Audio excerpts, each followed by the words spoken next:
Hey everyone, welcome back to the channel.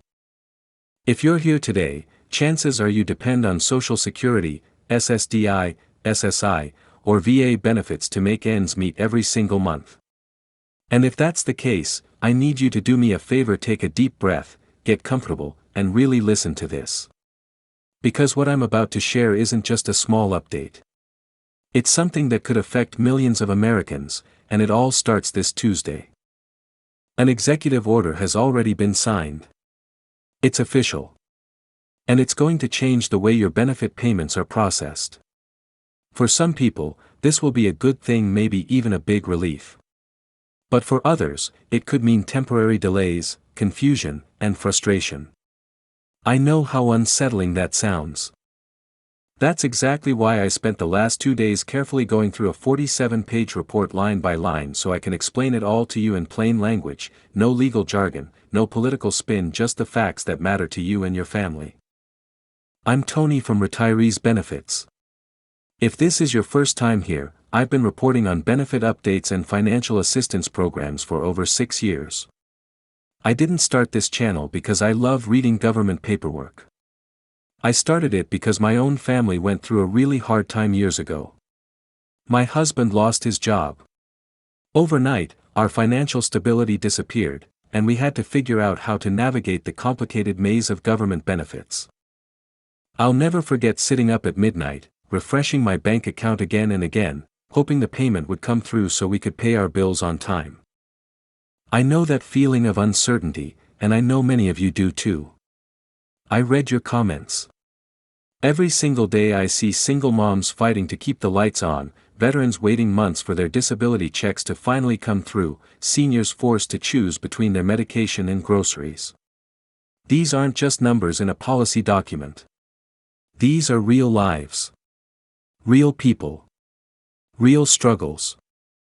And that's exactly why I want to break this down carefully so you understand not just what's happening, but how to protect yourself in the process. Let's talk about what this executive order is actually trying to do. According to the official statement, and I'm quoting directly here, the goal is to modernize benefit delivery systems to reduce processing delays and improve the accuracy of payments for vulnerable Americans. In plain English, the system is old, slow, and filled with breakdowns. And they're trying to fix it. They're calling this plan the Benefits Modernization Initiative. It's a major overhaul, and it affects 4 big programs: Social Security Retirement and Survivor Benefits, Social Security Disability Insurance, SSDI, Supplemental Security Income, SSI, and Veterans Affairs Disability Compensation. Now here's the thing: if you're receiving any of these benefits, this impacts you. If you're a senior on Social Security, it matters. If you're living with a disability and getting SSDI or SSI, it matters. If you're a veteran relying on disability payments, it matters. And if you're a widow or widower receiving survivor benefits, it matters to you too. The government identified 3 major problems with the current system. First, outdated computer systems that crash far too often and can't handle modern demands. Second, inconsistent processing times between different regional offices. Someone in one state might get approved in 2 months while someone in another waits nearly a year. Third, what they're calling verification bottlenecks, basically, too much redundant paperwork slowing everything down. To give you some perspective, we're talking about 67 million Americans receiving Social Security, 9 million people on SSDI, 7.4 million getting SSI, and around 5 million veterans with service-connected disability ratings. That's roughly 90 million people, more than a quarter of the country. Now, here's where this really matters. People who are currently in the middle of applications or appeals are going to feel the effects of this first. If you filed for disability in the past 6 months and you're still waiting for a decision, pay close attention. If you're a veteran who's filed for an increase in your disability rating, this could directly affect your timeline. And for moms who manage benefits for disabled children or receive survivor benefits, you need to stay extra alert over the next few months. Let's break this down into phases, because this executive order isn't happening all at once. Phase 1 starting this Tuesday. This is the part that might cause some short-term pain. They're updating the computer systems that process payments. The official line is that routine payments, meaning your regular monthly Social Security or VA benefits, should not be affected. But they're also warning that more complex cases might experience delays of 2 to 4 weeks during the transition period. So what counts as complex? If you've had a change in your circumstances, maybe you moved, got married, started working part-time, or your banking information changed, you're more likely to experience hiccups. If nothing has changed for you recently, your payments should continue as usual. But if something in your situation has shifted, keep a close eye on your deposits. Phase 2 coming in March. This is where they plan to launch something they're calling a unified benefit verification system. Right now, if you need to verify income or submit medical documentation, you might have to send the same paperwork to multiple offices: Social Security, VA, and maybe even other agencies. In March, they're promising that you'll be able to upload everything to a single, centralized portal. This could be a big improvement for many people. But and this is important, it also means another system change. And every system change carries a risk of temporary delays and technical problems, at least in the beginning. Phase 3 scheduled for September. This is the part that could actually bring some good news. They're promising to speed up disability determinations, cutting average SSDI application processing time from 8 months down to 5. If that happens, it could make a huge difference for people stuck waiting for an initial decision. And those aren't the only changes.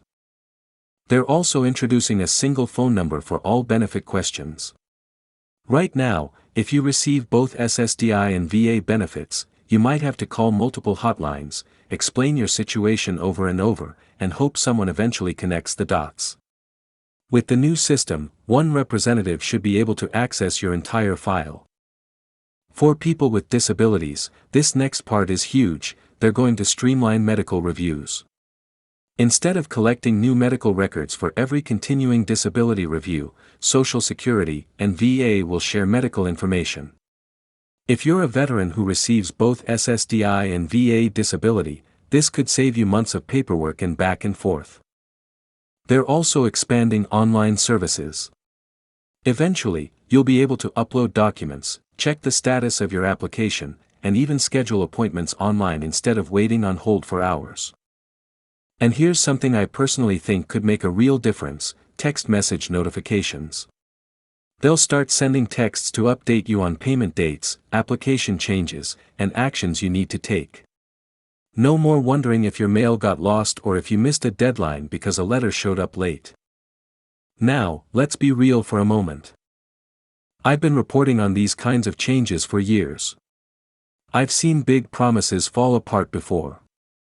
And as good as some of these improvements sound, I have concerns, serious ones. First, when systems like this are overhauled, people fall through the cracks. It happens every single time. Payments get lost.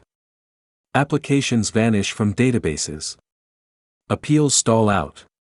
And the people most affected are those who can least afford even a small disruption. Second, the timeline. They're trying to overhaul a system that serves 90 million people in under a year. That's incredibly ambitious. And when government agencies rush, mistakes happen. The executive order mentions contingency plans for vulnerable groups, but it doesn't explain what those plans actually are. What happens if a veteran's disability payment doesn't arrive because of a system glitch? What happens if a senior's Social Security check is delayed and they can't pay for their medication? These are real risks. So, here's what I want you to do. This is your action plan before the changes go live on Tuesday. Step 1. Log into your My Social Security account, VA account, or whatever portal you use. Take screenshots of everything: payment history, current benefit amount, contact information, bank account details. If anything goes wrong, you'll have proof of what should have been there. Step 2. Double-check that your contact information is fully updated. If there's a problem with your payment, they need to be able to reach you quickly. Step 3. If you receive payments through direct deposit, make sure your bank account information is correct across all systems. Payment delays are often caused by something as small as an outdated routing number. Step 4. If you're currently in the middle of an application or appeal, call and get a status update now. Ask questions. Get reference numbers. Write everything down. Step 5. If you can, start building a small emergency cushion. I know this isn't easy when you're already stretching every dollar. But even saving $20 a week can make a difference if your benefits are delayed for a few weeks. Even $100 could keep your lights on or put food on the table during a rough patch. Let me be very clear here. The next few months will likely be bumpy. When systems this big change, glitches are inevitable. But this doesn't mean you're powerless. Remember, these programs exist because people fought for them. Social Security isn't a handout you paid into it. Disability benefits aren't a gift, they're your right. VA benefits aren't charity, they're a promise made to those who served. You've earned these benefits. You have a right to receive them on time and with dignity.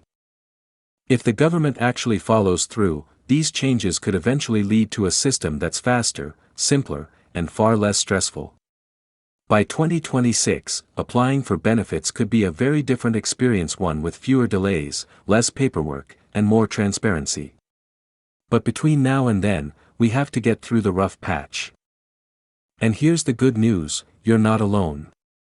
There's an entire community here, veterans, seniors, parents, people with disabilities, all going through similar experiences. And I promise, I'll be right here covering every step of the way. Keep checking your accounts regularly. Document everything. And if something goes wrong, speak up. Call your representatives. Contact veteran service organizations. Reach out to legal aid. Don't let your case fall into the cracks quietly. I'll be following this story closely in the weeks and months ahead. Every update, every delay, every fix, I'll break it down here so you know exactly what's happening. If you found this helpful and want to stay informed, make sure you're subscribed to the channel and turn on the notification bell. And if you want to prepare for the worst case scenario if there are delays, watch my recent video on emergency assistance programs.